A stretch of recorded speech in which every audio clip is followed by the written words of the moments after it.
रामकृष्ण हरी माऊली. आपण आत्ता आहोत श्री क्षेत्र देहूमध्ये आणि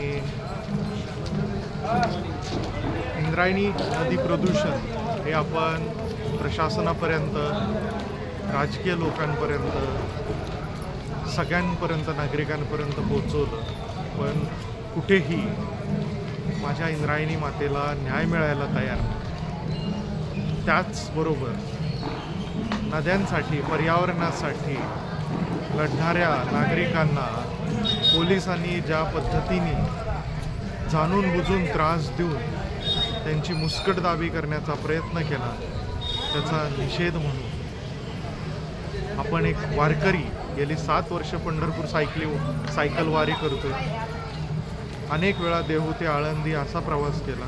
त्यामुळे आता आपण आज देखील देहू ते आळंदी असा एक प्रवास करतोय इंद्रायणी मातेच्या स्वच्छतेसाठी. ज्या इंद्रायणी तीरावरती संत तुकाराम महाराजांनी गाथा लिहिली, ज्या इंद्रायणी तीरावरती संत ज्ञानेश्वरांनी ज्ञानेश्वरी लिहिली, त्याच पवित्र अशा इंद्रायणी नदीमध्ये माझे लाखो वारकरी बंधू भगिनी हे स्नान करतात. त्याच्यामध्ये मैला मिश्रित पाणी सोडण्याचं पाप हे प्रशासन करतंय, हे सरकार करतंय आणि कुणीही ऐकायला तयार नाही. त्यासाठी ही आत्मक्लेश पदयात्रा देहू ते आळंदी. आम्ही आता सरकारकडे, लोकप्रतिनिधींकडे, शासनाकडे साकडं घालण्यापेक्षा आम्ही आता थेट संत ज्ञानेश्वर महाराज, संत तुकाराम महाराज आणि महाराष्ट्राचे आराध्य दैवत पांडुरंग विठ्ठल त्याच्याकडे आम्ही साकडं घालतो की बाबा आता तूच मार्ग दाखव, तूच याच्यामध्ये इंद्रायणी नदीच्या स्वच्छतेसाठी पुढाकार घे.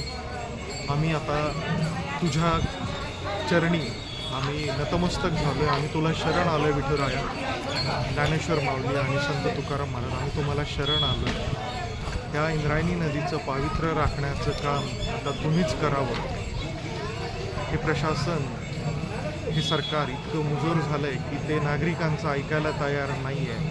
तर त्यामुळे कुठेतरी आता स्वतः माऊलींनी, स्वतः विठुरायांनी, स्वतः तुकाराम महाराजांनी याच्यामध्ये गणितधारे आपण आज हा देहू ते आळंदी असा प्रवास करून रस्त्यामध्ये जनजागृतीचा देखील प्रयत्न करणार आहेत. माझ्या पाठीमागे दिसते हे देहू संत तुकाराम महाराजांचं समाधी मंदिर आहे.